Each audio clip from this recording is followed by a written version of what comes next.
Hello, everyone, and welcome to another edition of Pink Sock Podcast. This is Saturday, well, Sunday for Gorak, because he's in the freaking future, and so is Noami. I'm the only one in the past on this damn show, and we're going to talk about it. Yeah, I'm ahead of you.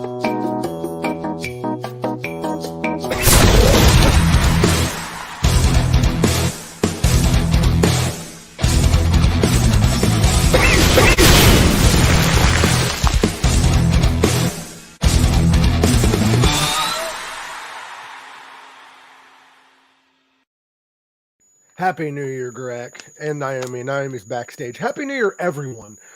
If you haven't yet, Noami, could you do me a favor and just share the hell out of this, say that we're live and everything, and supply the link? Anyone who is watching this show, you are more than welcome to join us. Join us. We will have the invite in the comments on YouTube. We want a fucking party. I understand people are busy, so if nobody can join, that's perfectly fine. But we are going to be discussing our favorite moments of the show this year. And Gorak, what would you say your favorite moment we had on this show was for you personally this year? My debut episode that I missed out on. That was this year, wasn't it? Yeah, it was. That was the funniest one. Yeah, it was called, wasn't it the one Gorak Takeover or something? And you just... Yeah, but then I had Naomi's face in the front. Yeah, I thought that happened last year, though. I think it was this year or last year. I can't remember. It was, maybe. But because I think your take... If it was like one of my favorite episodes of all time, I'll pick that. But probably my favorite episodes... Oh, man... there's that metal band from India. Forget their name. Diumbar. Yeah, those guys are cool. They were cool as hell, dude. One of them was like in a car in the middle of like a parking lot. A parking lot with some that had like I don't know, that had something going on. You can hear it from the background and stuff like that. And yeah, I don't know, man. I thought our reacts were pretty cool. I love the reacts, but I don't really include our reacts channel into Pink Sock per se. I don't know, man. I kind of see it as just one big thing, to be honest. Because the reason why I'm not including the reacts is because it's not part of our Spotify or any of that. It's kind of like its own little side thing, but you could include it if you wanted. Our reacts have been fun. They've been a blast. My favorite episode of all time was when Dan McNew joined us, and he's joined us several times, but he blessed the podcast with a very rare and previously unheard of Dimebag Darrell song. Yeah. Which is crazy. I'd love to have him back on because with the whole Pantera back together nonsense. But I really loved having Dan on. Now, one of the craziest guests we've had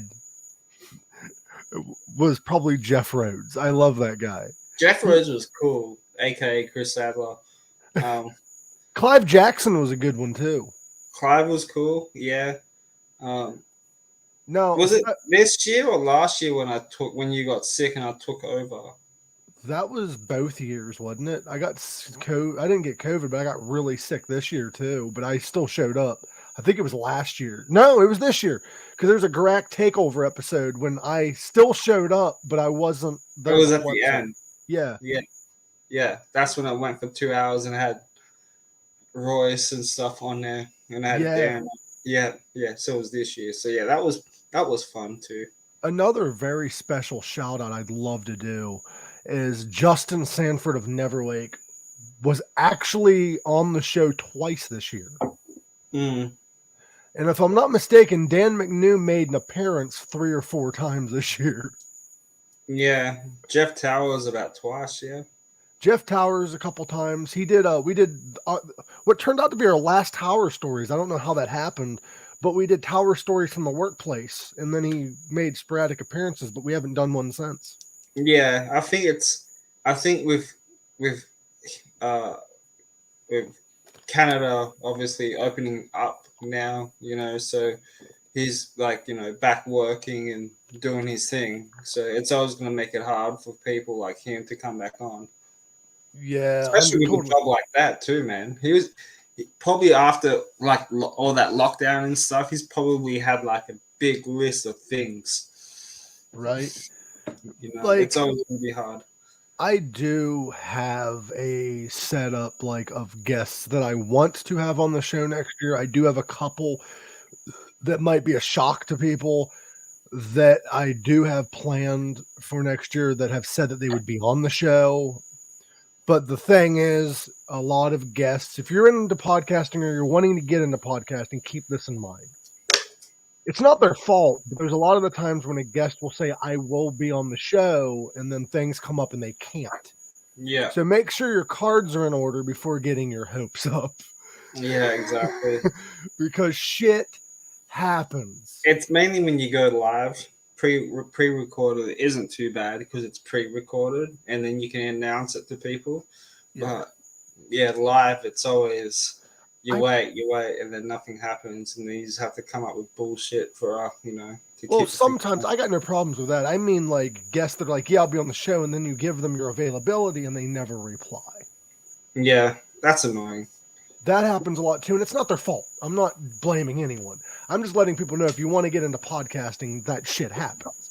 I would like to thank everyone for listening and tuning in. There is a link below. That is the StreamYard link. You click on that, you join us live if you want to. Now, Gorak, if you can do me a favor, I know we're live, we can still talk and stuff, but if you can do me a quick favor and just share the link for this YouTube on your Facebook or whatever. We need to get this out there. Share, because guys, and I'm going to bring Noami on for a minute. Is that all right, Noami? Give me a thumbs up. Is it all right if you come on? Okay. Noami. Hi, Happy New Year, everyone. I already announced this, but I'm going to announce it on the show. Our goal for next year, we're already close to 100 subscribers on this new channel. We would beat them more if I didn't switch channels. Oh, shit. If I didn't switch channels. But 500 subscribers is my lowest goal for 2023. My highest is 1,000. We could probably surpass that. If we do, fucking awesome. But share the hell out of this. When we get to 500, I'm going to open the merch shop officially. And with the opening of the merch shop, I'm going to be doing a giveaway. I'm going to be giving away a shirt and a mug. Once we reach 1,000, I'm going to be doing another giveaway for the merch shop. So keep that in mind. Share the hell out of the live and share the hell out of the things we post on Facebook because Pink Sock Podcast is taking over. You're not going to forget the sock. Sounds like it sounds like Mick Foley. Yeah. Don't forget Mr. Socko. Yeah, I got a weird notification on Facebook. Not going to forget the sock. Don't forget the sock. I do want to say, though, we used to be live on Facebook, and a lot of people are wondering why we're not. That's because we switched to YouTube because Facebook wasn't popping up the comments. That's weird. It would pop them up, but it would say something along the lines of like user or whatever, and it wouldn't say a name. It would just pop up a comment, and most of the comments wouldn't even pop up at all. Yeah. So, like, what the fuck was the point of all of that nonsense? Gorak, you're already in the future. You're in 2023 already. What did you do for the New Year's? Well, I didn't start work to the afternoon, so I got up around about 6:30 in the morning, did some yoga, went for a walk. It was fucking hot outside too. Went for a swim. I was gonna go to the gym for my final workout for 2022, but if we stay here for like an hour or something, which would be 5 o'clock or whatever, then I'll probably go to the gym before I go to work today. But then fucking chilled. Went to work, finished work by 8:30. at night, which is good. It was quiet. And then watched the fireworks just down the road from my house for 9 p.m. and started watching Halloween 2018 because that's one of my favorite Halloween movies out of the trilogy. That's, Really? yeah. Halloween 2018 was like the most consistent one out of kills and ends. My favorite of all time is probably H2O. Oh, but this is the timeline difference, though. True. Yeah, but yeah, and then my goal was to go to sleep for like 5-6 hours, and I just kept getting fucking messengers. And then Yeah.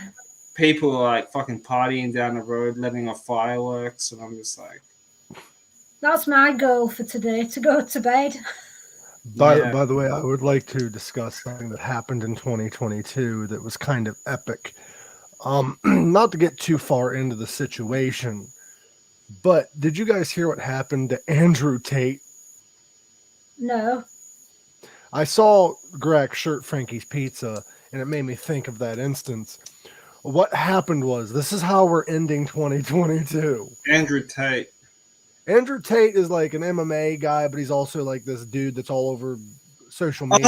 Yeah. That the guy that wants to fight Jake Paul? Is that the guy? Yeah, that guy. Well, yeah, I get mistaken from him. Well, did you hear what happened to him recently? Yeah, him and his brother got arrested in Colombia. No, I think it was Romania. Oh, Romania, sorry. Yeah, was it human trafficking? And I think it could be I've heard of this, yeah. Allegedly, it was, I'm going to say allegedly until he goes to court and is proven innocent or guilty or whatever. The dude was arguing back and forth with a let's see what Leon Kraft thinks of this. Hey, brother, what's up? Hi. What's up? What's going on, guys? You have some shit to promote too. We will get to that. I do. Full disclosure, I literally was messing around in the Streamlab thing, so I have no idea what you guys were just talking about. So hit me with it. Okay. Did you hear about what Andrew Tate did? The human trafficking and getting owned by Greta. Yeah. Yeah, no, that was funny. I heard about that one. I thought it was hilarious. This dude released a video to a Twitter. Motherfucking Jerry's Pizza, the MVP. Yeah, this girl Greta was like, save the environment, blah blah blah blah, and Andrew Tate's like, fuck the environment, and he's like, I'm not gonna recycle these boxes. Well, he was wanted by Romania government for human trafficking, and they didn't know he was there. And he had the boxes of a company that's only in Romania, so they added one together and fucking arrested him. That guy is an embarrassment to martial artists everywhere. Instant He karma. talks a lot of shit, man. Like, I've seen him pop up like on TikTok, and he's like, sparkling water is for rich people, and rich people should be drinking sparkling water and all that. I'm like, shut the fuck up, dude. I hate sparkling water. And I'm not rich. Like, I'm definitely not rich. I mean, LaCroix is like one of the worst things I've ever put in my mouth, man. I don't drink sparkling water. I like it. Well, it's soda water here, but like, yeah. I've put some questionable things in my mouth, so I can't say the same thing. No questions. I'm sure we all have at some point in time, Mike. So, what do you want to promote? Because I know you have a new music video coming out. I'd like you to talk about it. So I mean, it's the end of the year, and to say I've had a bit of a tumultuous year is a little bit of an understatement. The last time I was on this podcast, I was promoting a completely different video and a completely different project that I am no longer a part of. So I started a solo project back in July called Midnight Fracture after I had a panic attack around midnight on a Friday in July. And that's actually where the name of the project came from. I'd left my previous project and had a little bit of an identity crisis because it's like one of those things where it's, I was in this project for a very long time, almost 7 years of my life, and then all of a sudden I walked away from it, not necessarily because I wanted to, but because I felt like I had to. I kind of had an identity crisis because it's like, well, who am I now? Because like for the last 7 years, I've been Leon Kraft of Inter-Project name. Mm-hmm. And I've always suffered with depression and anxiety, and it just got really bad that night. And when I came out of it, I was just, fuck it, I'm just going to do this myself. And, you know, if you want something done right, do it yourself. So I called up one of that project's old producers, and is a personal good friend of mine. I always felt a kinship with him. I was like, hey, man, I want to make a record with you. Like, before I'm done, because I had considered just giving up on music altogether. You know, before I'm done, I want to write a record with you, and I want to release it. And originally, and it was just going to be a solo project, and I released the first song back in October called "I'm Fine." It was kind of just like a proof of concept. I was very safe with it because, like, I wasn't sure if I could even do it. And it was kind of surprising to a lot of people on the Gulf Coast, because for the last 8 years, I've just been the bass player. Nobody knew I could play guitar. Nobody knew I could sing or anything like that, because just playing bass was basically all I kind of was allowed to do. You can glean what you want from that.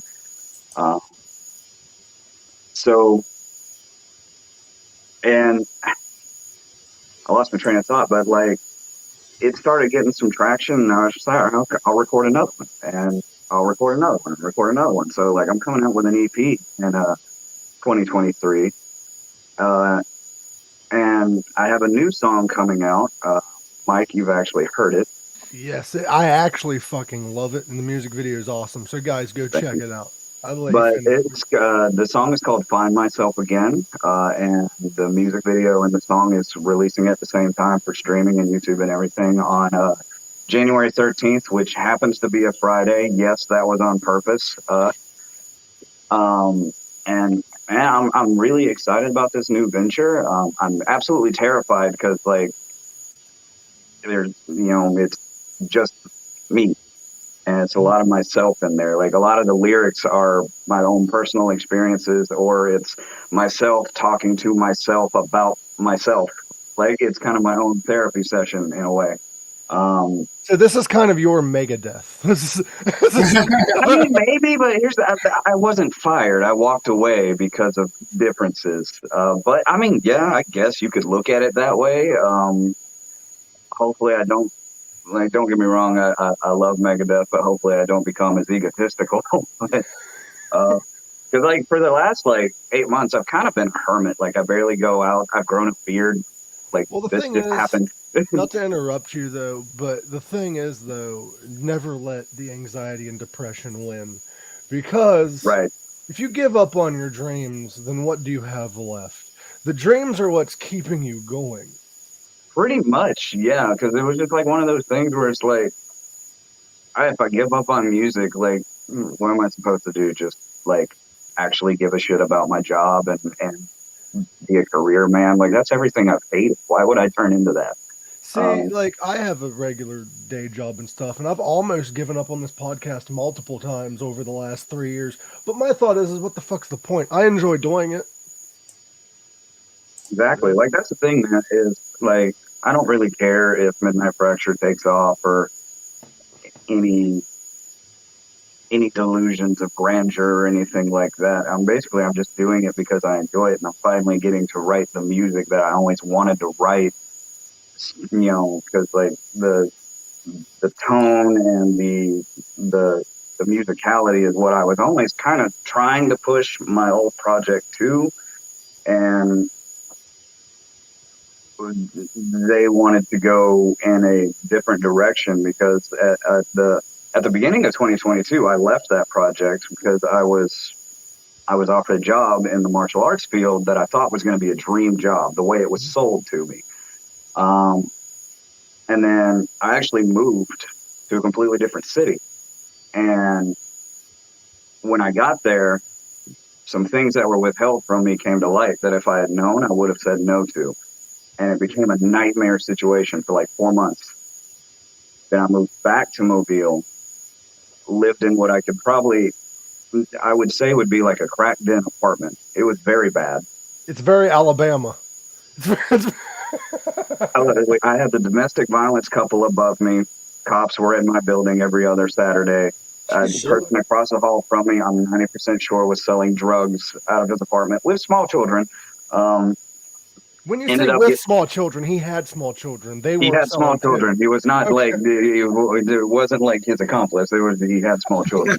I thought you walk up to the door and the kid's like, "You need crack?" What?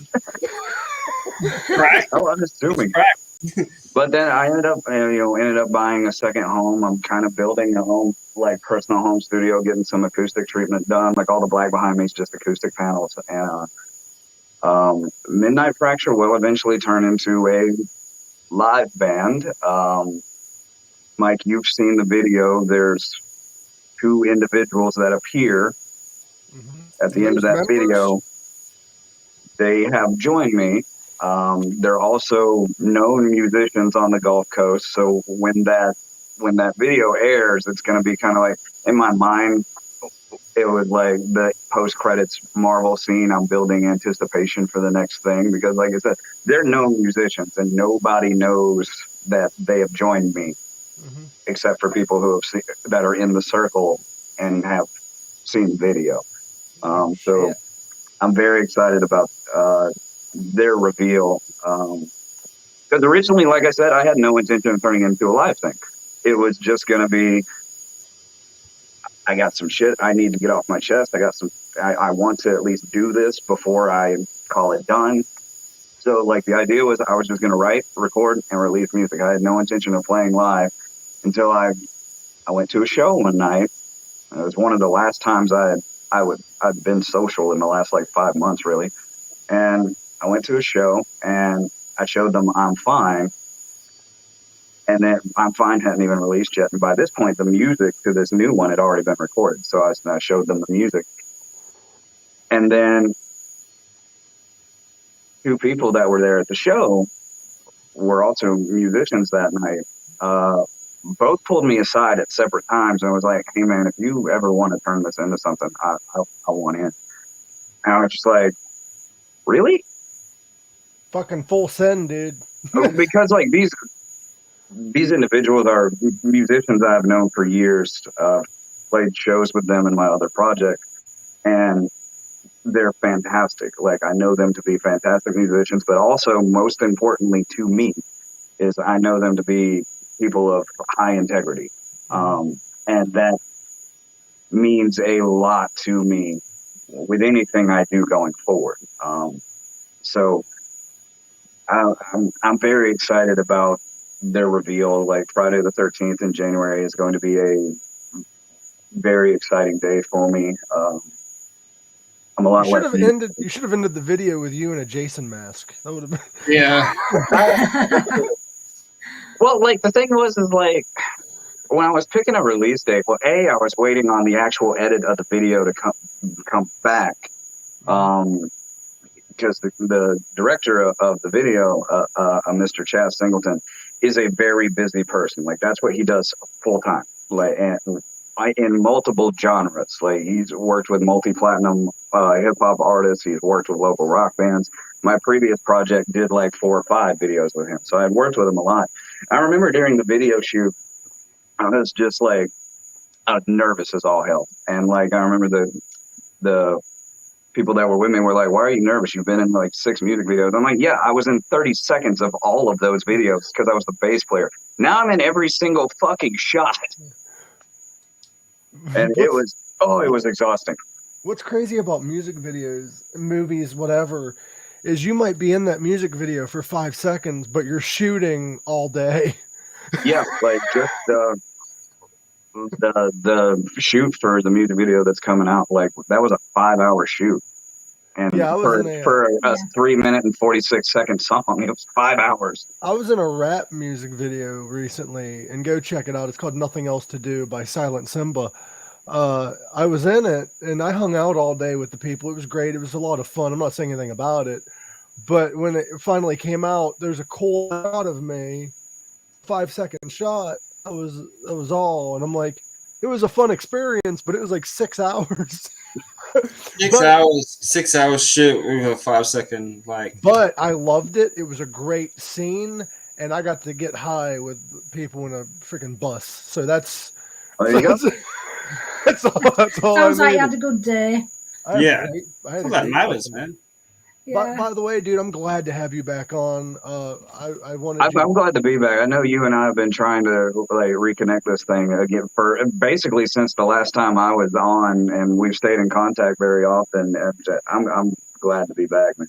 I just love bullshitting with people, and plus it's going to be a new year. You should come back on. I know you're not going to be able to come back on before the song releases, because what I was going to do, my original plan was Right. have you on that Monday and play the audio of the song before the music video releases, or at least a snippet of it. But I'm Yeah. like, fuck, he can't.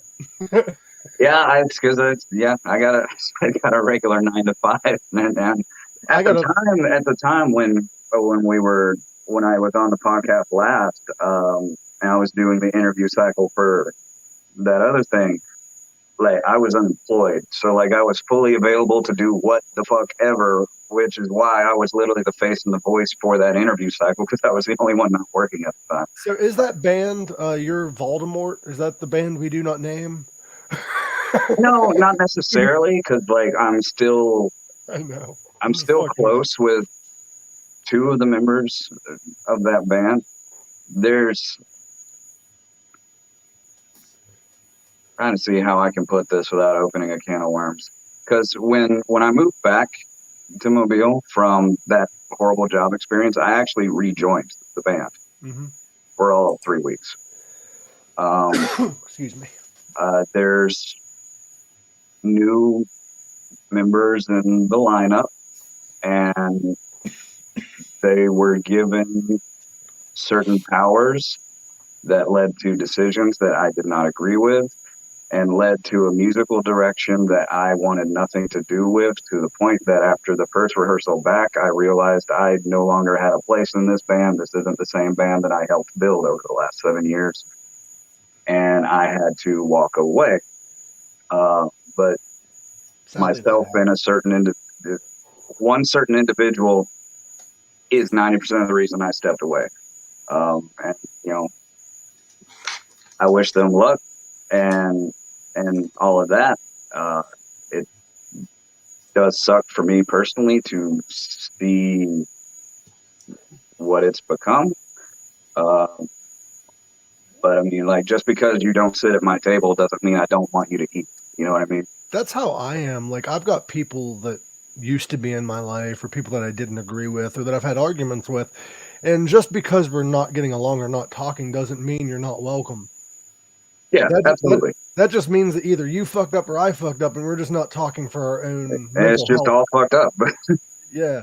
But no, I wish them luck and continued success, and they're going to be. You know, they have an established fan base that, you know, quite frankly, I did have something to do with. But like, you know, keep doing your thing. And now I'm gonna be over here, and I'm gonna do my thing. Yep. And your band is fantastic from what I've heard. So keep on keeping on. So what is your resolutions? I know new year, new me. Fuck that shit. Yeah. No, I'm the same chaotic asshole I've always been. Do you have any resolutions though for the new I year? would say like a goal that I do have is like, I haven't been a vocalist since I was 19 years old. Mhm. So like, I want to take a little bit better care of myself, just because, like, you know, ever since I left the fight game, you know, like, I've not gotten crazy, but I'm not nearly as in shape as I used to be. Like when I was fighting full time, I was like $150 shredded. I'm sitting at about 180 now. It's like, man, if I could, like, and it's mainly for like, because now I'm a vocalist, so like my body is my instrument, because it's like, you know, I recorded everything. Like I did the bass, the guitars, and the vocals and all that on these songs, but like live, because originally, like I said, the idea wasn't even to do a live thing. So I didn't give any care to the live. Like, can I even play and sing these at the same time? Spoiler alert, I can't. I made the riffs a little bit too complicated but so now, like, when Midnight Fracture goes live, I'm just going to be the vocalist. Yeah. So it's kind of like my body's my instrument now. So it's kind of going to be like, all right, I need to I need to get back in shape. Not necessarily in the gym. I never do well in gym settings. Like, I always do better if I work out by myself or if I'm like in a martial arts gym. Like, Sorry, my you'll food never was catch small. my ass out of Planet Fitness. Planet Fitness is great though, dude. They give out free pizza. Yeah, so they can keep bringing people back. Brack, what is your New Year's resolution? You haven't been talking that It's much. always the same thing. Stay fucking happy. Life's too short to be fucking angry and fucking pissed off over something for no reason. Then my resolution should probably be to get happy. Just stay happy. Stay Like, Mike, healthy. you've heard my lyrics. I'm an angry sad boy, but Yeah, like he's the next like Jonathan Davis. He's an angry sad boy. God, if that were only true. If I I got nothing on Jonathan Davis. That dude has vocal range, dude. Yes, I basically just have 2 levels. So that's another thing too, is like expanding my vocal ability. Like, this is the first time I've ever really heard my voice like recorded. So I'm still discovering like what my voice can and can't do and where my register really is. Like, I'm completely untrained. Like I said, the last time I fronted a band was when I was 19, and it was like this small cover band we got together in college. And it wasn't even really that good. I love the way you promote yourself. I love it. Well, I mean, like, I'm look, just fucking with you, bro. it's real though. Like, cause like, you know, I can be pretty self-deprecating. It's kind of like when, you know, if you don't set your expectations so high, you won't be so disappointed later, which I know is the wrong mentality. Like, I know that, but this thing's fucked up and I'm still working on it. That's what I'm doing, dude. Like, my New Year's resolution, it should be everyone's, is stop worrying about whether or not you're good enough for other people and start worrying if you're good enough for yourself. And that's something I've struggled with recently, because like myself and those 2 individuals have gotten together recently to actually start working on the live. So it's the first time I've sung in front of them, like live, instead of them just hearing the recording. I remember I'm just like, before we even got started, like, there's this little, you know, bullshit in my head telling me I'm not shit. And it's like, they're going to hear my voice. They're going to want to back out because it's not going to be good enough. And it's, you know, and they're not going to want anything to do with it. And then, like, I've shared these feelings with them. They've told me multiple times, no, dude, it's great. Your voice is great for this style of music. And like, even though I have them telling me that, like, I'll still feel inadequate. And like, you only got this thing telling you you're not shit and you're not good enough. Well, see, I'm the same way, because with this podcast, you know, I had it on my own channel there for a while, and it was doing great. But then I decided to switch it to its own and separate it, and now we're not getting nearly as many views as we once did because we're still trying to build up to the new channel. And I always tell myself, you ain't doing good enough, you ain't shit. And then you get those people like in your life that's like, you're doing great, I love your show. And I'm like, where are you guys when we're live? Yeah, you watch the highlights.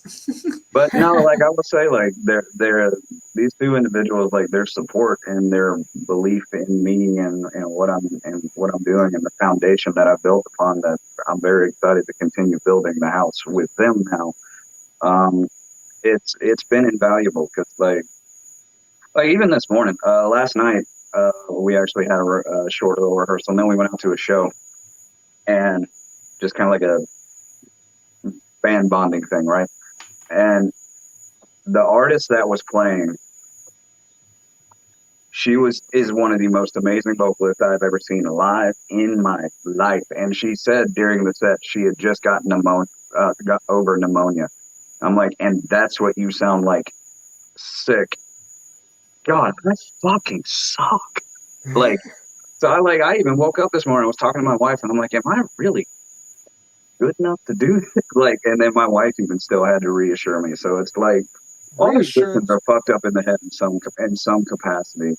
Well, the thing is, I didn't mean to make this a mental health episode, but I love having you on because me and you will relate in that sense. I mean, my whole band premise was born from a panic attack. So, Well, the thing is, though, is what we all need to do. Make 2023 the year of loving ourselves. I'm really bad at it myself, but the thing is you're only as successful as you think you are. Because think about it. For instance, I read this book. Great book to read. True. Great book to read. Right, Naomi, that is very true. A very good book to read that talks about this. It's called The Subtle Art of Not Giving a Fuck by Mark Mason. I want to read that book.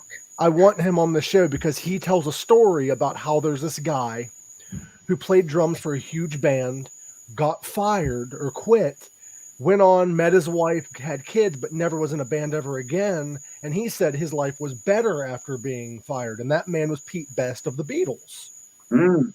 He never made it to when the Beatles were huge, but he still says, if it wasn't for me being fired from the Beatles, I wouldn't have the amazing life I have now. There's another guy that he mentions who doesn't think he's successful at all until this day. And he's really upset about being fired from a band. And he formed his own band, won a Grammy, everything. And that guy is Dave Mustaine. And he still is trying to be better than Metallica instead of accepting that he is a success within his own world. We should not define our success by the success of others. Stop putting yourself on the pedestal that other people are on. You are still successful. You're still doing great.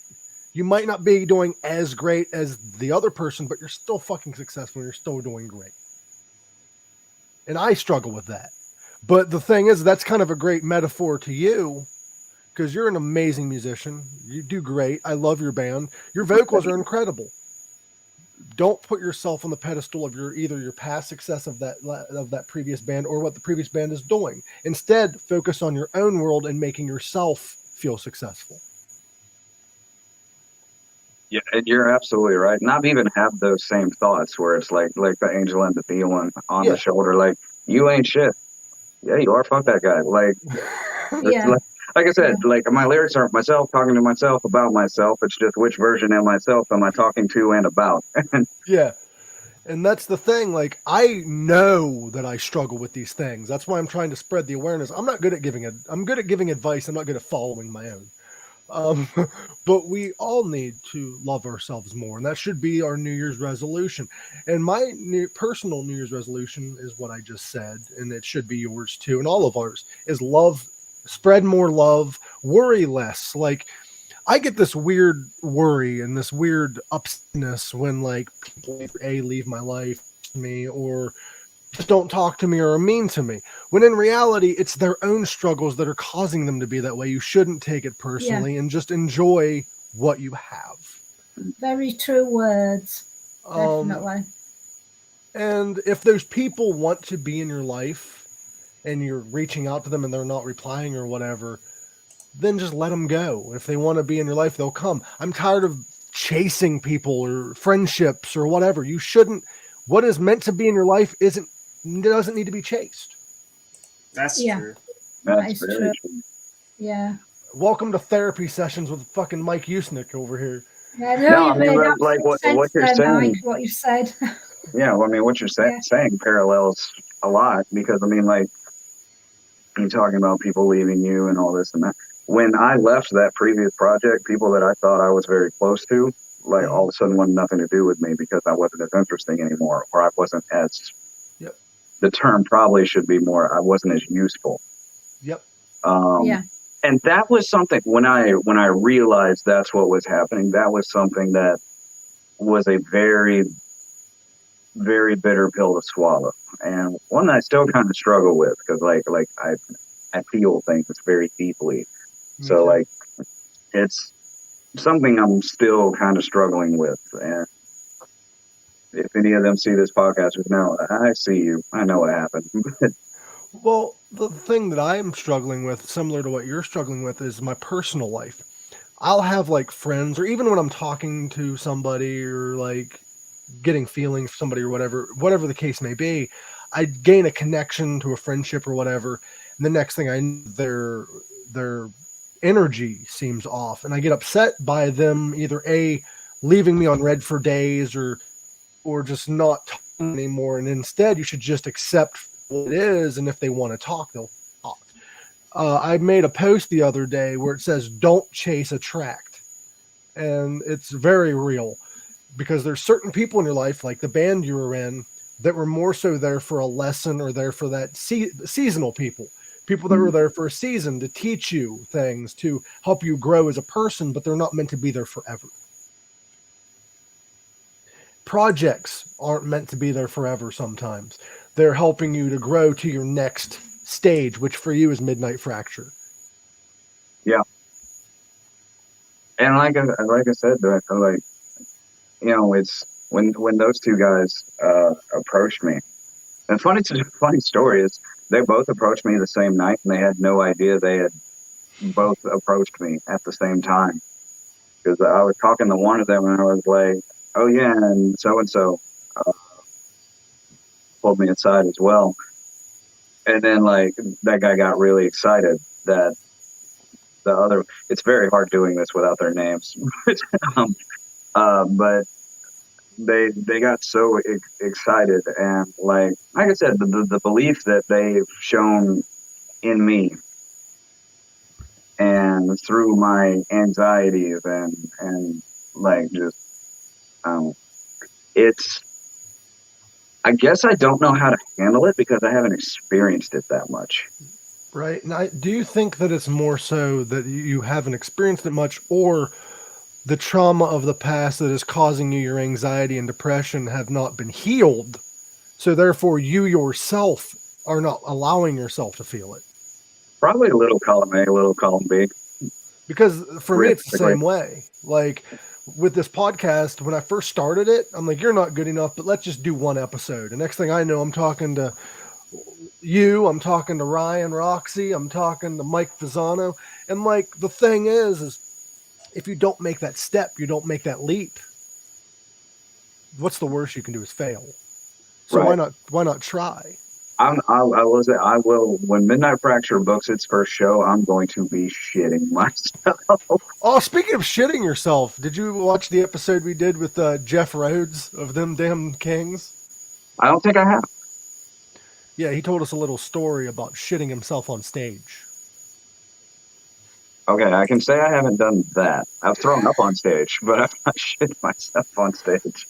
He was not even, I think he said he wasn't even 10 minutes into the set. Like, he had 30 more minutes to go. Like, he ate before he went on stage. Like, you can't just be like, hey, guys, hold up.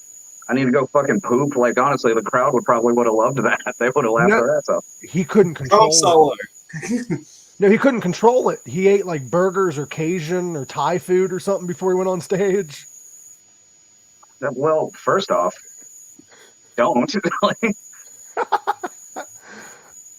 know, I most of the time when I go on stage, like, I haven't eaten for like 5 or 6 hours by the time I get on stage. I eat after the show.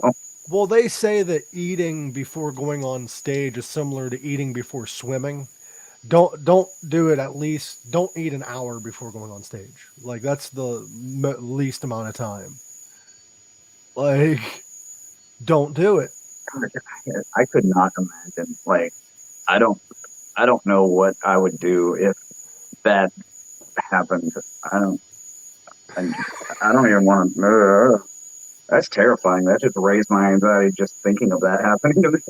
The other day, bro, show, though. Here's something you don't do. This is a mistake I made. Don't drink 2 cups of coffee in the morning and then go on an exercise bike. Because it's a bad combination. I drank my first coffee in the morning. I decided to relax and stuff. I'm like, oh, I ate kind of shitty the night before, so I'm going to exercise it out. So I got another cup of coffee. I'm on this exercise bike. I'm going.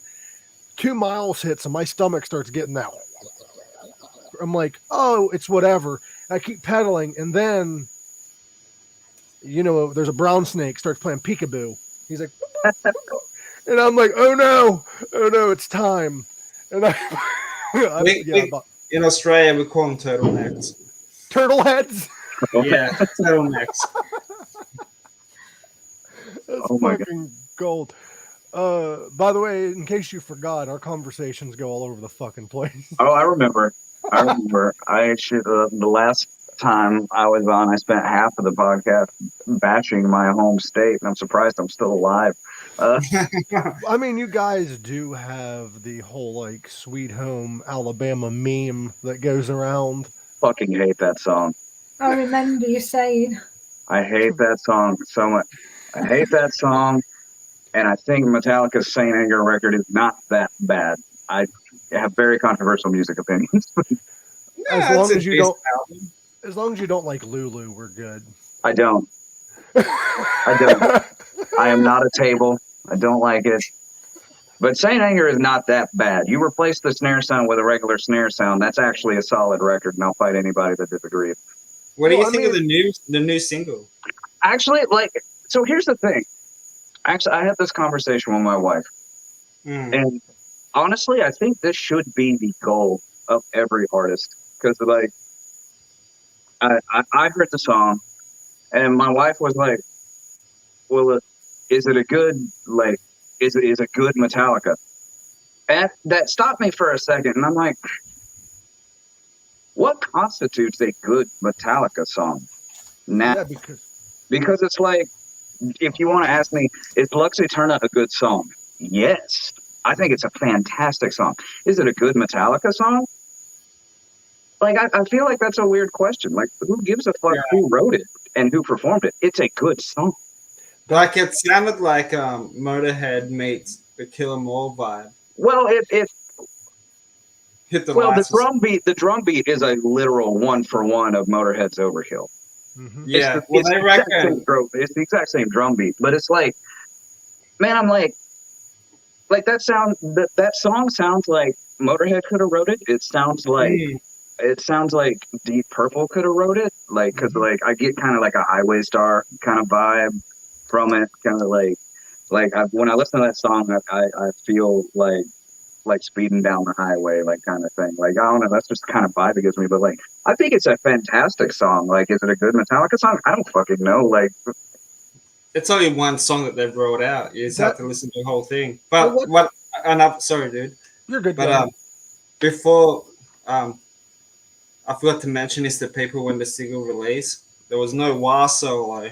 Normally in Kirk's songs, there's no wah solo. He kind of went into some Tom Morello kind of sounds. I'm very and honestly, for somebody that's damn near 60 years old, I think James has never sounded better. But they're doubling the vocals again, which is great. You're supposed to do that.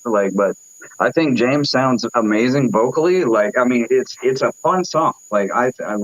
It's a great song. Is it a epic Metallica song that we're going to remember 20, 30 years from now, like Master of Puppets? No, but it's a good song. Hit the Lights 2022. That's how I saw it. Actually, yeah, I would compare it to Hit the Lights. It's very reminiscent of that, but I think it's kind of like one of those things where it's is it a good Metallica song? Is it a good Linkin Park song? It's just a good song. I honestly think that the new Metallica song would have been a weird Linkin Park song. Could you imagine if they released it under the fucking Linkin Park name? That'd be or Megadeth. Well, there's actually a lot of albums and stuff that, as music, is great, but under the band's name got a lot of hate. And that's what I'm kind of getting at. Because the reason I love Saint Anger is I'm kind of dating myself, but I was a teenager when that record came out. It was one of the first records I ever bought, because I remember I had never heard Metallica before. I was just kind of dipping my toe into rock. I had only just discovered Linkin Park that year, and I was kind of just dipping my toe into rock. And I remember my father and I, when I was younger, we used to watch wrestling. So it's we'd watch Monday Night Raw, WCW back in the 90s, stuff like that. And it was our thing. I remember we were watching WWE, which was WWF back then, and they were Raw is War was the name of. But they were promoting a pay-per-view, and they used to back in the day, they would associate a song with every pay-per-view. And the song that was associated with this particular pay-per-view was Frantic. Mm-hmm. And I again, never even heard of Metallica before at this time. I was just like, this is fucking cool. So like went out to Walmart, got the Saint Anger record. My mom was very curious about the artwork of that record, and like I put it in, and I was just like, this is some of the best fucking shit I've ever heard in my life, because I had nothing else to compare it to. Exactly. I didn't know there was supposed to be solos that were like 40 seconds to a minute and a half long in every song. I didn't know what the snare drum was supposed to fucking sound like. Like I said, I just dipped my toe into Linkin Park. Half their shit is electronic. I didn't fucking know. All I heard was just unbiased joy. And it was heavy. It was nasty. It was gritty. It was just nothing but riff, which is also why I'm a rhythm guitar player. I never bothered to learn any scales, because like my first interaction with actual metal was Saint Anger, and I fucking love that record. My only complaint about Saint Anger has nothing to do with it wasn't Metallica. My complaint was the drums. That was my only complaint. I love it musically, and I love the lyrics. I just wish they would have done it with the Well, usual... that's the thing is, like, because like now that like I've progressed, and cause I was 13 when that record came out. Yeah. I didn't know shit.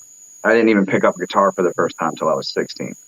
So like I didn't start learning anything about drum sounds or anything like that. I remember I joined marching band my junior year in high school, and like I was on the drum line, and we actually were messing around, and I turned the snare off, and I was like, this is the fucking Saint Anger snare. Yeah. It was then I clicked. I was like, oh, that's what they did. But like, my point is like when I first listened to it though, it was completely unbiased, and I had nothing to get mad about. And it made me want to hear more. And I remember I brought up the name Metallica, and it was my mom, oddly enough, was like, oh yeah, Metallica.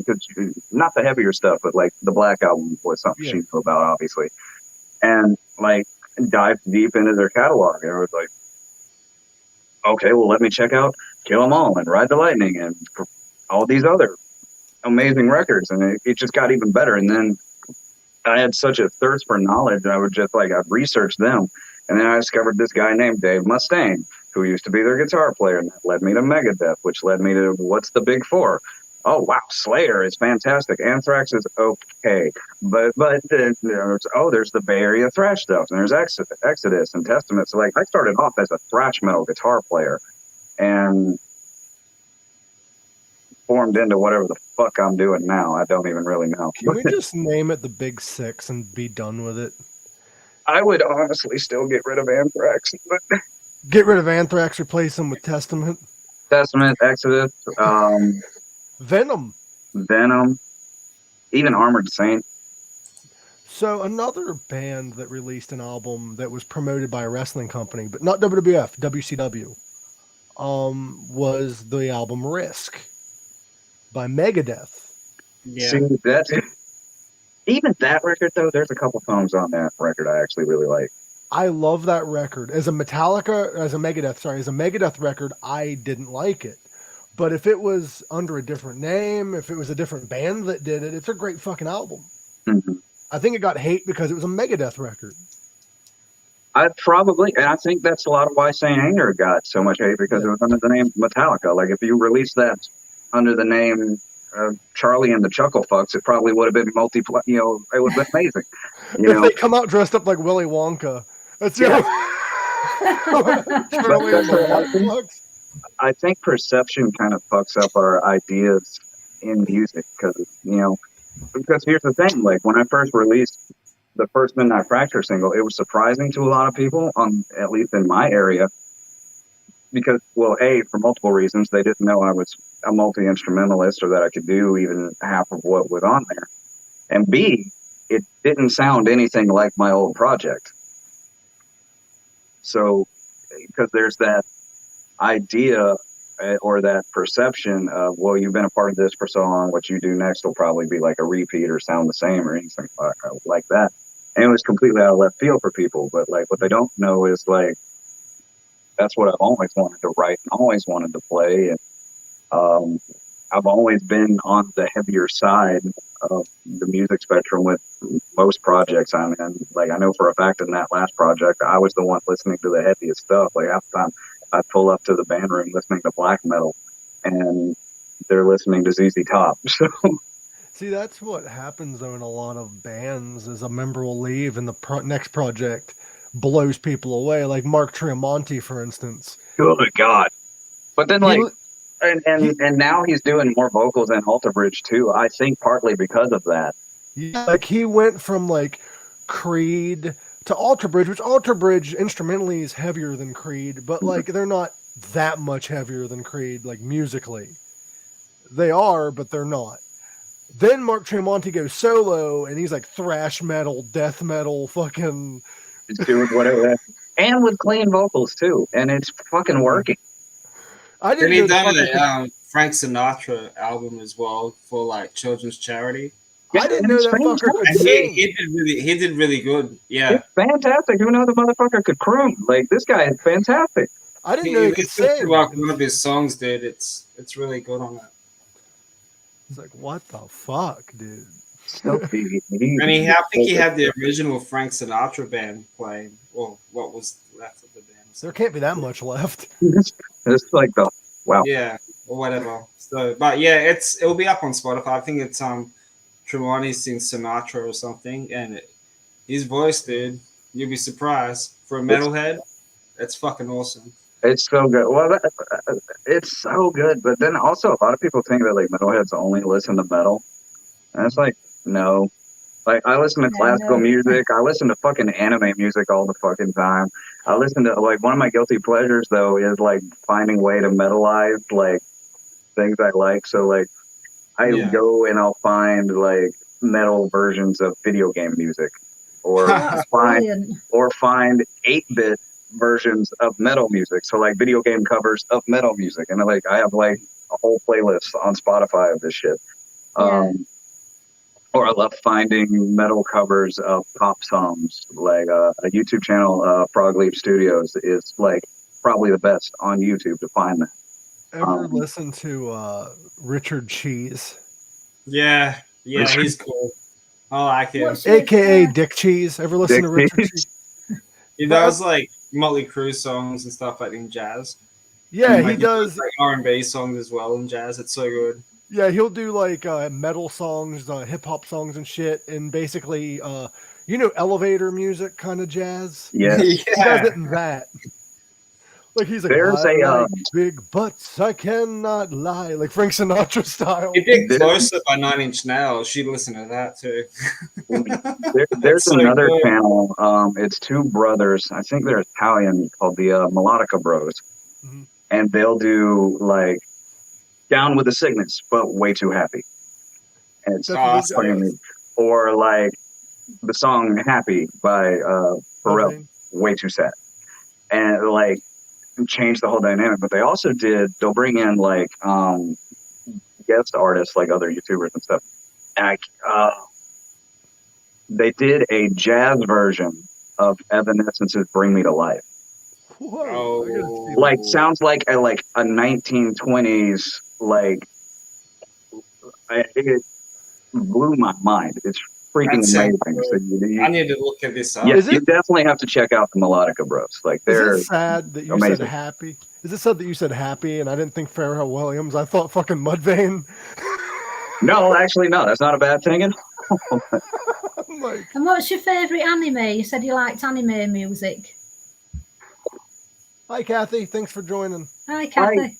I have a lot. So like, I mean, like I'm a child of the 90s. So like you have your basic bitch ones, like your Dragon Balls, your Sailor Moons. And yes, I enjoyed Sailor Moon. Fight me. Your basic stuff that was on Toonami back in the day when we were kids. My wife has introduced me. Actually, like there's an anime called Trigun that was actually super famous, and it was Johnny Young Bosch's first, as far as I'm aware, his first anime voice acting role. He's more famous now as A, he was one of their Power Rangers back in the day, but B, he is the voice of Ichigo in Bleach. And my wife loves Bleach, and she had no idea this anime existed. So I got to show her I got to show her Trigun, but like I remember like back in the day when I was a kid, there was Outlaw Star, Rurouni Kenshin, pick your various flavor of Gundams. Currently, like, I haven't had a chance to actually sit down and like watch anything because like I haven't watched Demon Slayer yet, which is like a cardinal sin in the anime community right now. Even bigger one is I haven't even watched a single episode of Attack on Titan yet. Okay. I'm basically fully caught up on My Hero Academia. I'm just kind of waiting on like the last season to finish up, and then I'm gonna binge that. Wasn't Attack on Titan done by one of the people that did Death Note? It's a similar art style, so I wouldn't be surprised. Death Note's another one that's good. My wife likes one called Black Butler. Oh, my daughter loves Death Note. Death Note From should have those stray ended. dogs. Death Note should have ended when it was supposed to end. That's all I'm gonna say. Mhm. It was supposed. I think I agree with that. Like they continued with like 5-6 episodes maybe, and it shouldn't have happened. Yeah. I could say the same thing about Dragon Ball Z though. Yeah. But if it hadn't continued, we wouldn't have got Super, and Super is pretty good. Full Metal Alchemist was another good one I used to like. Full Metal Alchemist is fantastic, but Full Metal Alchemist Brotherhood is probably the definitive way to watch it now. Because isn't that one the adult version of Full Metal Alchemist? Full Metal Alchemist Brotherhood is like more very it's tied more closely to the manga, the source material. So yeah, I would definitely, if you're gonna watch Full Metal Alchemist, watch Brotherhood. Don't watch any fucking live action version of any of these animes at all. So Don't do it. Netflix is ruining that shit. I didn't want to announce this on the air because it's not official yet, because I still got to call them. But we do have a relatively big guest coming, more than likely in January. He has been in Adam Sandler's films, several of them, so keep an eye out on that. Oh, I won't say, but is this what you told me? Yes. Okay. I still got to call him, so it's not official yet, but it's like 90% chance that he's going to be on the show. So keep an eye out for that. That's going to be sick if you get that. He's been in damn near every single Adam Sandler film. Pretty much. Yeah, pretty much. So now you get to figure out which one. Because he had the same all-star cast in every goddamn movie throughout the 90s and early 2000s. Yep. Well, it was like one of those, like the old Saturday Night Live crew, like they were all in each other's movies all the time. 90s Saturday Night Live could not be beat. Well, I read somewhere, I don't know how true it is, but Grown Ups, when it came out, supposedly Adam Sandler had the script for that in like 1993. And it was supposed to be a SNL cast reunion. I was going to say, considering they all worked together, I would believe that. Well, he had it in 93. He was going to bring it to light in 96 or 97 as a 90s cast reunion. Because look at the cast they had in Grown Ups. But he shelved it when Chris Farley died because Chris was supposed to be in it. I honestly, because they were really close. I could kind of understand that.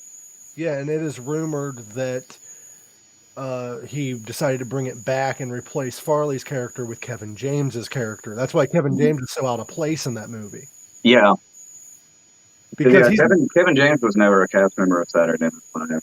No, and he wasn't really he was that close with Adam, but later on, he was out of place because that entire cast was former SNL castmates and then Kevin James. Oddly enough about Kevin James is actually a legit martial artist. He doesn't physically look like it, but Kevin James will fuck you up. Martial arts, and we did mention the Power Rangers. Man, Jason David Frank. Let me tell you something about that one. That one, there are 3 celebrity deaths. Because I found out Barbara Walters died this morning. I was like, and it continued my day. There are 3 celebrity deaths that have happened in my lifetime that really affected me emotionally. Mm-hmm. And all 3 of them are for the same reason. All 3 of these people were heroes of mine, people that I looked up to, people that inspired me to do the things that I wanted to do. One is Robin Williams. The other one is Chester Bennington. And the third is Jason David Frank. And they all died from suicide. They all died because depression beat them. You know, that thing that I'm fighting every fucking day. And it's just like, it sometimes you get that mentality of like, man, this monster beat them. What fucking chance do I have? The only one that is different than the others, though, is Robin Williams. Depression did beat him, but his final nail in the coffin was he had dementia and Parkinson's at the same time. Yeah. But Jason David Frank was actually the reason I started martial arts when I was 4 years old. You know, obviously I'm a child of the 90s, so like I watched Power Rangers and like Tommy the Green Ranger, that was my guy, just like basically everybody that watched that show. I remember my mom got me a VHS tape, and it was Jason David Frank playing Tommy Oliver, but he was teaching a martial arts class. And it was actually instructing you, like, this is the correct way to punch. This is a horse stance. This is a front stance. This is a round kick. This is a side kick. And like, basically just taught an entire class. Cause like he himself was an actual martial artist, a very high ranked and very respected one. Badass. He was undefeated. He's undefeated in MMA. He's been in multiple Hall of Fames. He's the owner of multiple schools. So he is an actual instructor. And I remember I had that videotape memorized. And then to the point when Mom finally decided to put me in an actual martial arts school, I put on that white belt, but I was way ahead of everybody else because like I had all the techniques memorized. And obviously I still needed to learn the timing and the proper application. But as far as like technique goes, I had that shit down super quick. But Jason David Frank was the reason I started martial arts. And I still practice martial arts and I teach martial arts, and it was him that inspired me to do that. So like that death, that hit me really hard because it was like, I've never met the man, but he was my first martial arts instructor, whether he knew it or not. You know? What's crazy is I made I think it was a tweet or a Facebook post like months before he died, because Logan Paul, is that the Paul brother that's in UFC or in mixed martial arts? Is it Logan or the other one? Well, they both box. I don't know if any of them are in the UFC. One of them is a wrestler now too. Huh? One of them's a wrestler now too. Yeah, one. I don't know which one. I get them mixed up. But the one that's a boxer, I made a post. I'm like, how about you fight a real man? And it's a picture of Jason David Frank. Like, I would have loved for that fight. Like, I heard Jason David Frank wanted to fight CM Punk, and I was like, you would eat CM Punk's fucking lunch. I would eat CM Punk's lunch. CM Punk, though, is a great pro wrestler. He was not good at martial arts. No. At least he gave it a go. That's what you know. I give him credit. It's a big crossover between professional wrestling and UFC. Because like I even if I don't like them all, like I have respect for anybody that has the balls to walk into that cage, because when you walk into that cage, you walk in knowing what has the potential to happen. Yep. Yeah, exactly. And you still walk in there anyway. Like I mean, any of my fights, like, yeah, maybe we talk shitty to each other leading up to it, and you know, then we go in and we beat the shit out of each other. But like afterwards, like there's a mutual respect, because you kind of know what the other person went through, even walk in there. Did CM Punk have any history of martial arts or anything? Or did he just go into the sport to go into the sport? Not that I'm aware of, but also like I've never really done all that much research into him. But like, I don't think he did. I know he hired a professional MMA trainer that like trained like professionals. But I give him respect, because going into a sport you've never done before, And he's learning. not old. He's not old by any stretch of the imagination, but he was in what is like mid to late 30s when he got into it. He's old in fight game years. Like Yeah, even like- me, like I'm 32. I'll turn 33 next month. If I wanted to come out of retirement and make another run, I would realistically have 5 more years left in me, and that's it. Yeah, like CM Punk got into it at retirement age. Yeah, essentially. Like in the fight game, once you hit 35, you probably need to be thinking about it. You want to hear something insane though, and I know it's not. A lot of people say it's not a sport, whatever.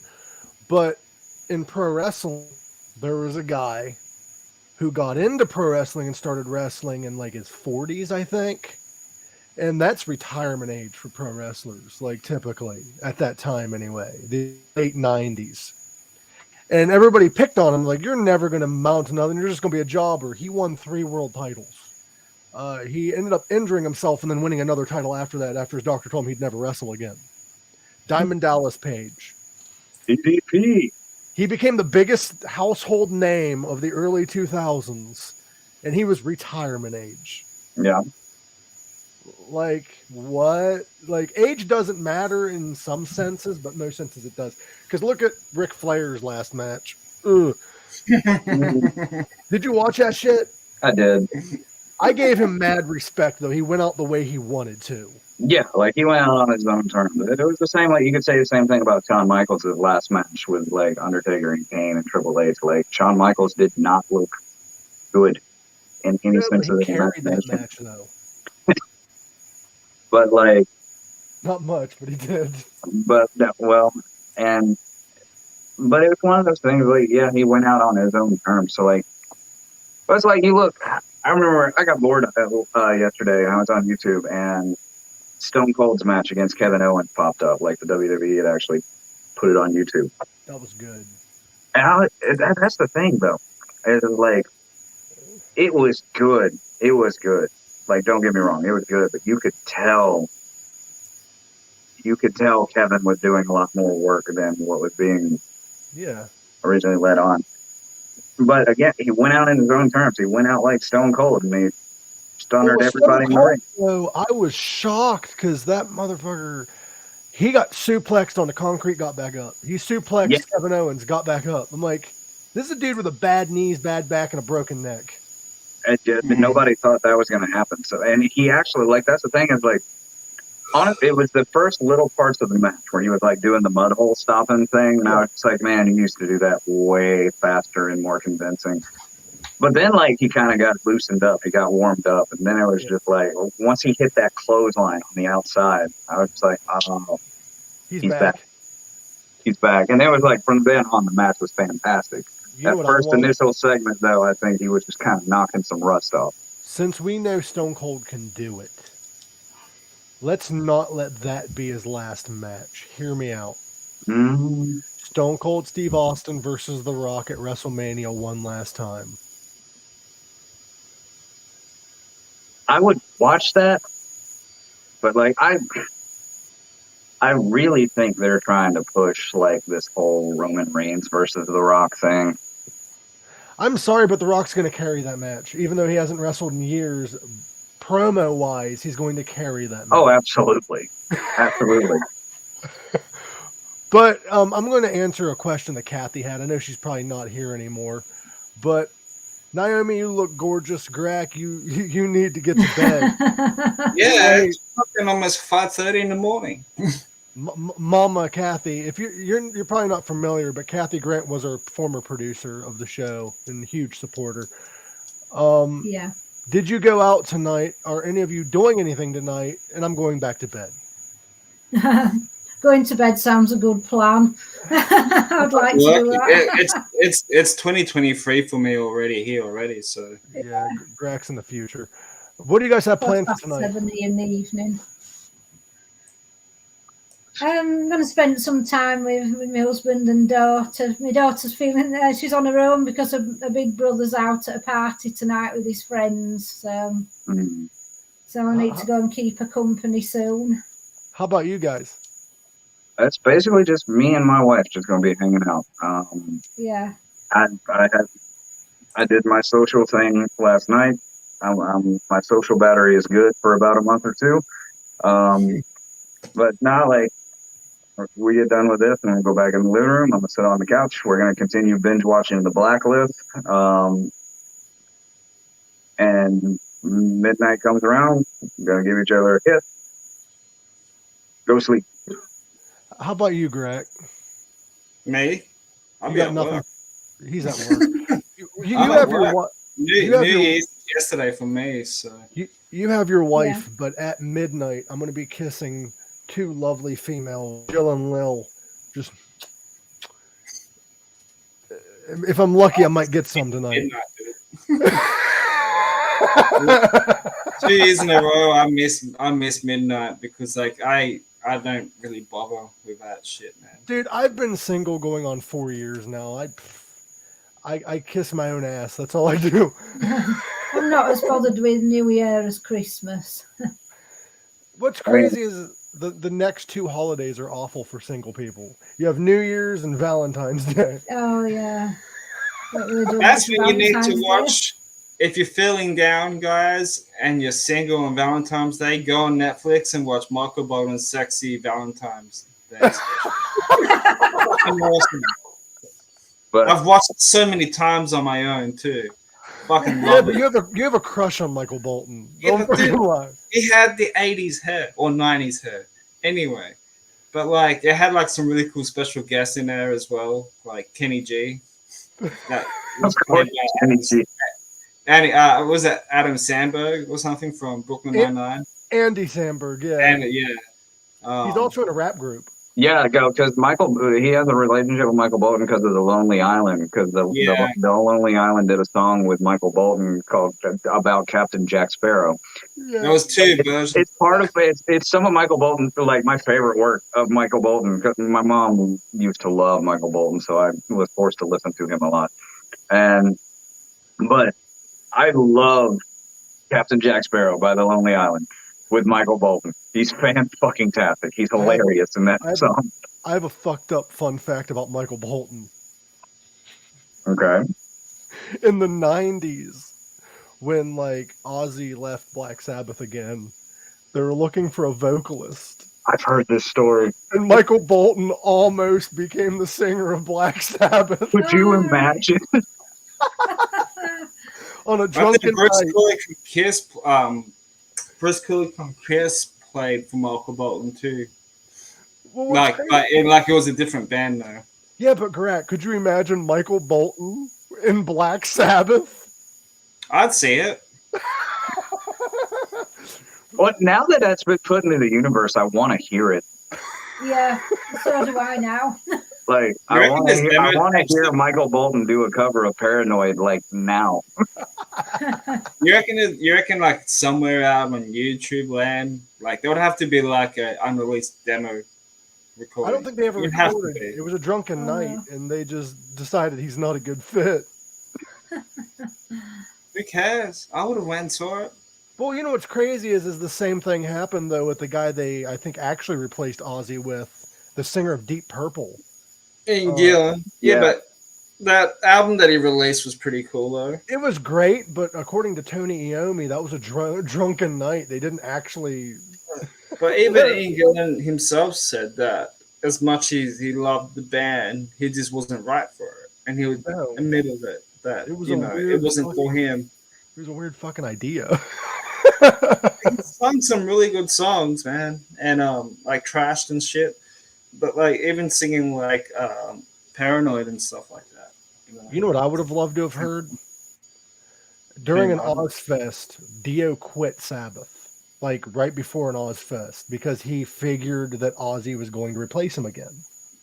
So Black Sabbath turned around and hired Rob Halford to do 2 shows with them. Could you imagine if he would have stayed? A fucking Rob Halford Black Sabbath album?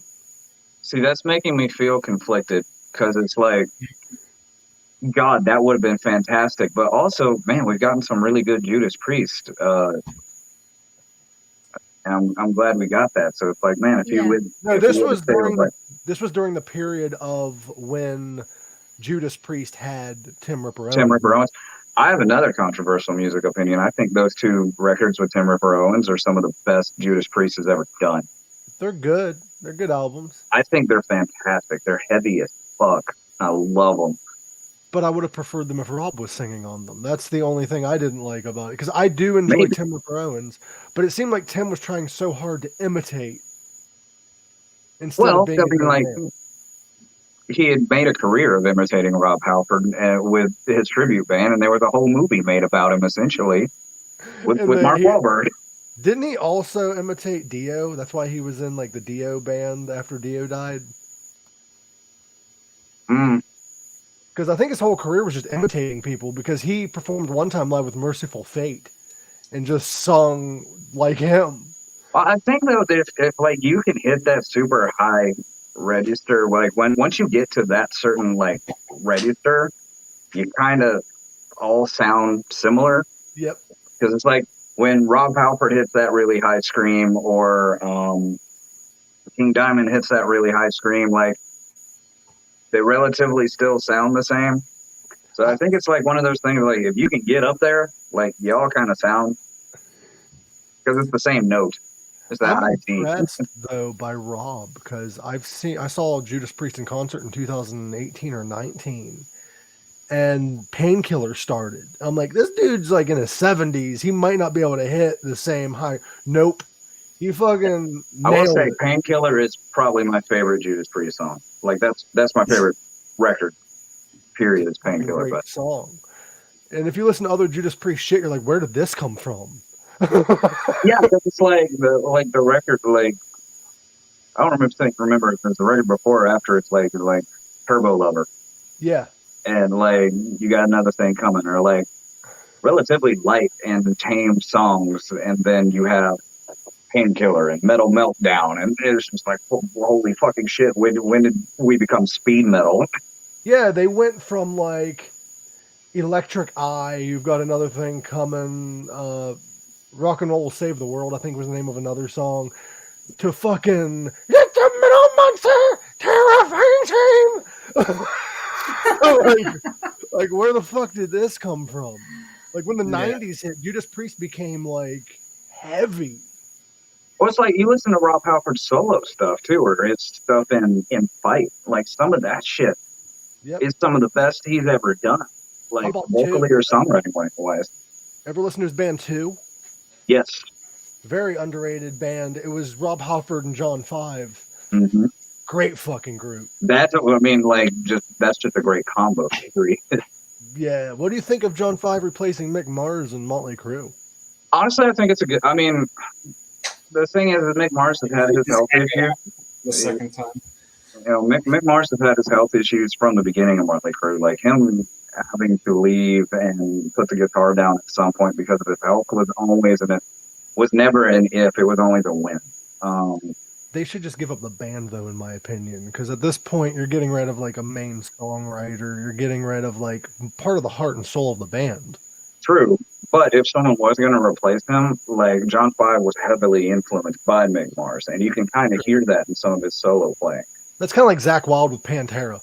Yes. That one I think more was because like Zakk Wylde and Dimebag Darrell were literally best friends. Yep. Yeah. You know, the Black Label song In This River literally is about Dimebag Darrell. It's a tribute to Dimebag Darrell. So I think if anybody was going to replace Dimebag Darrell, it had to be Zakk Wylde or nobody. Well, I heard Mark Tremonti was in the talks, but Mark Tremonti said no.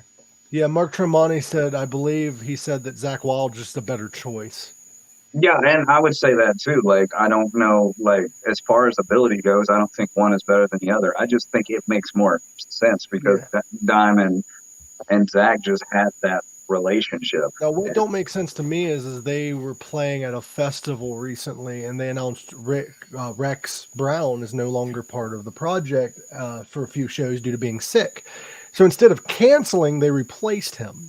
Now, the whole appeal to Pantera coming back was the two surviving members. It's Phil Anselmo and the Jungle Fucks. Yeah. The two surviving members. So now it's just, Philip Anselmo and the Jungle Fucks is what. Which, I mean, like, you know, once Rex is healthy, he'll come back and, you know, but. Yeah. I mean, I can't pretend to understand or know the motivations behind that. It may just be, Well, it's supposed to be a tribute, not Pantera, but now it's Pantera. yeah, it may just be like, leaving money on the table for shows, and not just necessarily for them. There's other things you got to think about, because like you have your road crew and your roadies and your other part of your crew that are maybe relying on the money that the band gets, because that's how they get paid to feed their families. So like, it may not be necessarily a greed thing. It may be they need to continue on and play those shows and get those checks so they can pay, people that are maybe relying on. See, I don't mind that, but why are you calling it Pantera though? Is my only complaint. Why don't you call it a tribute to Pantera, or you couldn't think of another band name, maybe? Cowboys from Hell? Like, I'm pretty sure that's already a well-known Pantera tribute band. Zach Wild and Charlie Benante, and that's it. yeah, just call it Pantera featuring Zach Wild and Charlie Benante, like something. Yeah, that would be good. Unless, and now this is where they would probably piss a lot of people off. Mm-hmm. Eventually, they plan to go into the studio. Don't. Absolutely don't. I bet they don't, to be honest. You know what they need to do? Not as Pantera, but what needs to happen in general. When Vinny was alive, he said within his lifetime, he wants to release the second Damage Plan album. Yes, there was one that was recorded and finished. It just never got released because of Dimebag's passing. Why doesn't Rita just let go of it and just release it? That's what I think too. In memory of Dimebag, it's the last thing he did. That's a good question. Yeah. It's his last piece of art. Let the people hear it. Because it was going to get released anyway. Vinnie Paul wanted to do it. So somebody throw her a check with a few zeros on it and see what happens. Because since we're doing this Pantera reunion, let's do a Damage Plan reunion. Fuck it, why not? Why not? Two of those members are still alive too. Yeah. Like, fuck. Speaking of these bands, whenever you think of Dimebag, you think Damage Plan or Pantera. Ever listen to Rebel Meets Rebel? Yes, I have. That shit is wild. It's like Pantera, but with with country. Yeah. Like, there was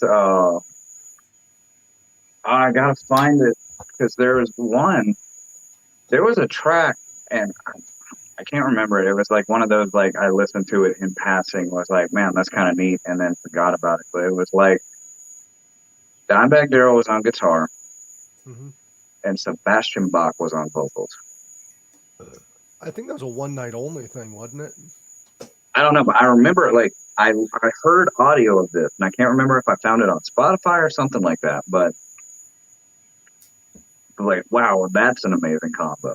Did you watch our episode we did this year called Exploring Dimebag Rarities with Dan McNew? No, but now I want to go back and watch that. This guy knew Dimebag. He actually created Ride for Dime.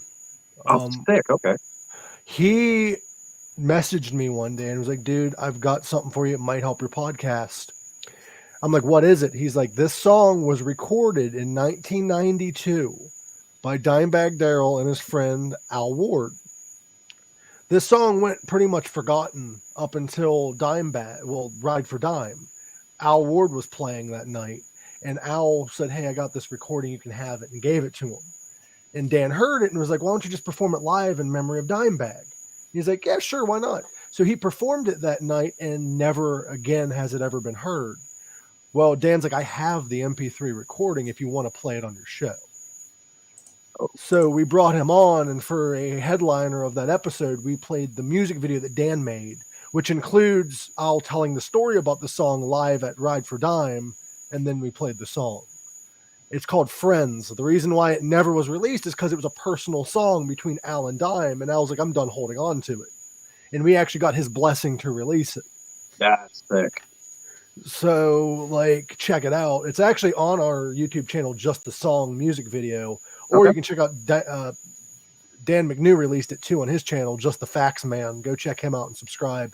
He's awesome. He has a lot of Dimebag rarities. He has a video of him playing pool with Vinnie Paul. And Dimebag can kind of be seen behind him. Like, the dude's legit. Like, at first, when you hear that people know these people, you're like, but then they start showing you pictures and videos, and you're like, okay. Yeah, I believe you now. Well, like, he's legit. Like, you can just look him up, Dan McNew. He was the co-founder of Ride for Dime. He's the one that put on, all those rides they did for Dime during the Ride for Dime and shit. Right. He actually organized those up until he was completely kicked out. Because they moved it out of Texas to, I think, California. Yeah. Now, I remember when I was deep diving on YouTube and I discovered, like, some original Pantera stuff back when he was going by Diamond Daryl, because they were like a hair metal band for a little while, and they had a different vocalist before Phil came in, and even some of that stuff is still fantastic. I fucking love their glam era, but it's hard to find it. It's not on Spotify or nothing. Well, no, because for all intents and purposes, that didn't exist. Don't look at the man behind the curtain like that. Didn't. I actually went it's so good. You can find it on YouTube. If you just kind of look for it, but they had 3 albums, if I'm not mistaken. 3 or 4, yeah. One of them was with Phil. They did one hair metal album with Phil. You're right. Because I think like the first like mainstream one that came out that everybody knows was Cowboys from Hell. But yeah, I think there was one before that they kind of just shoved aside. Before Phil, yeah. Before he like cut his hair short, like there was a hair metal album with Phil on vocals. Go check that out. Pantera actually, they started to become really popular. Their first big old popularity, and I could be mistaken, Dan could correct me on this, was when they opened for Motley Crue. I actually was at a show, Motley Crue show, and this girl told me she saw Pantera with Motley Crue in '85. They were just an up and coming band at that time. And yeah, they opened for the Crue in the '80s. Saw a video of them in 1984 doing a cover of Metallica's Seek and Destroy. Mm-hmm. Yeah, and Dimebag just nailing that shit. It's weird to think of Pantera as an 80s metal band. You know what else is weird? Is Slayer is an 80s metal band too. Yeah. Kerry King damn near was in Megadeth and actually performed 2 or 3 shows with Megadeth. Yep. And he quit. Yep. You know, I find it funny how people kind of forget like the first 2 albums before, the big albums and stuff like Cowboys from Hell or like POD. They had 2 albums before the frontal elements of Southtown or whatever it is. Because people seem like people will be like, "Oh, that's like their first album." But then if you go back to the catalog, they made 2 more albums before that, and I think people kind of forget that. If I'm not mistaken, didn't Dimebag try out for Megadeth? So yes. So what the thing was is Dave Mustaine wanted Dimebag, but Dimebag was like, me and my brother Vinny are a package deal.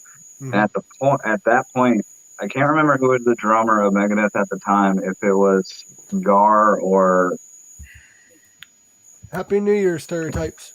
Can't remember his name, like Manzino or something. But Megadeth had already had an established drummer that had been with the band for at least a year or 2 at that point. So Dimebag ended up turning them down because Dave only wanted Dimebag. Mm-hmm. And Dimebag was like, me and my brother are a package deal if we're going to do this. That would have been a fucking killer album. That would have been. I've got to go now because Okay, we might just be finishing up soon anyway. We're just going to bullshit about music. I've got Bye, to Naomi. spend some time with my daughter now. So Happy New Year. Happy New Year, everybody. Sunrise is talking up to soon again, too in here, so I want to catch that for my New Year. We get to try to remember to put 2023 on our fucking dates and stuff.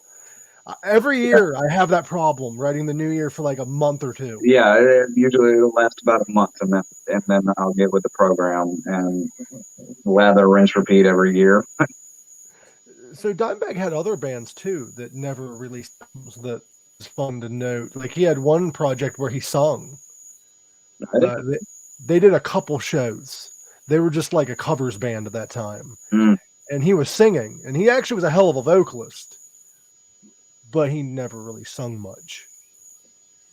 It's very rare for him to sing. But anyway, we're probably going to get off of here because it's starting to get a little later. Gorak wants to get some sleep.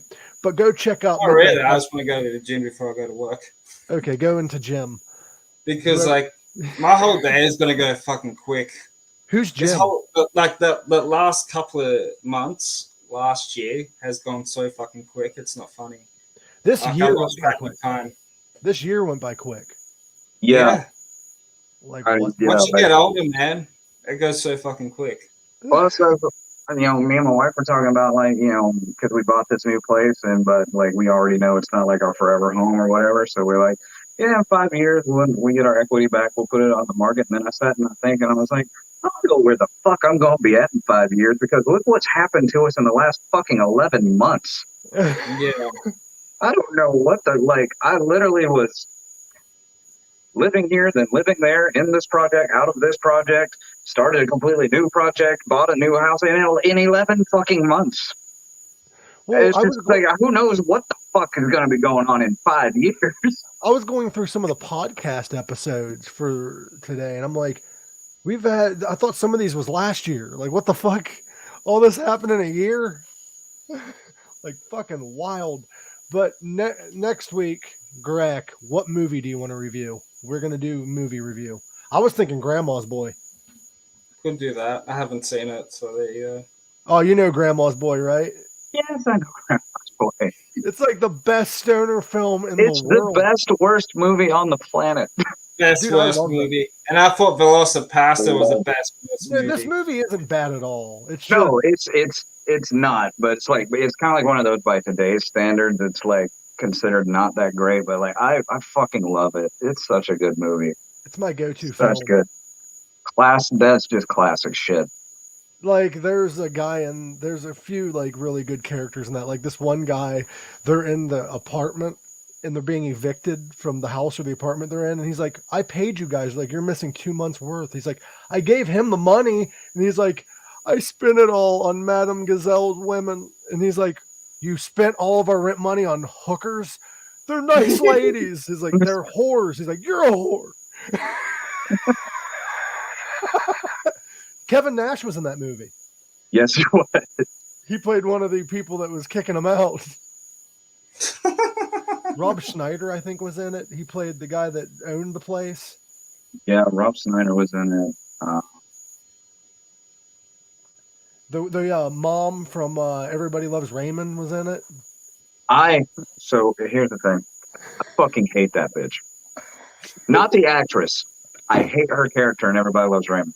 To the point, like, I actually cannot even watch Everybody Loves Raymond, even though, like, I thought it was a funny show, but that character reminds me a lot of a certain person in my life. Uh-huh. To the point that I can't even watch that show because I instantly get angry whenever Marie shows up on screen. I get angry. I can't watch that show. I prefer her role in Grandma's Boy. Yes. She plays the grandma of the main character, whom in one of the scenes finds his pot in an urn and thinks it's tea or coffee and fucking brews it and gets fucking stoned off her ass. And then you have who's another really good character? We have the grandma, of course, Dante. That dude fucking. Yeah. I think he made that movie what it was. Absolutely, Dante makes that movie. Like at the very end, you find out he's going to buy a tiger for his house. Because I like how you guys are going to review this movie and we're just kind of spoiling it all before Adam can even watch it. We're not spoiling it. We're not spoiling it. None of this is really spoilers. The movie is just nonsense all the way through. Pretty much. It is just nonsense all the way through. There is a story, but we've never talked about it yet. It's kind of like with the Hangover movies. It's just nonsense the whole time. But they do have a story, though. Yeah, for the most part. I was told that I've only seen the first Hangover. I haven't even seen 2 or 3.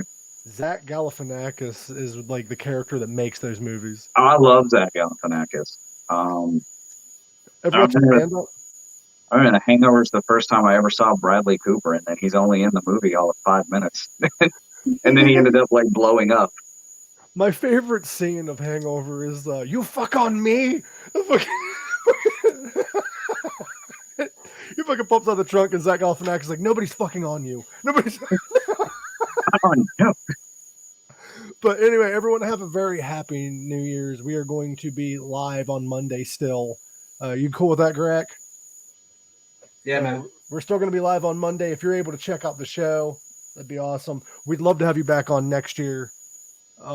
And it was a great show. Thank you for joining us. Well, hopefully I can maybe get to a point where I don't need this day job and I can be available at noon on Mondays.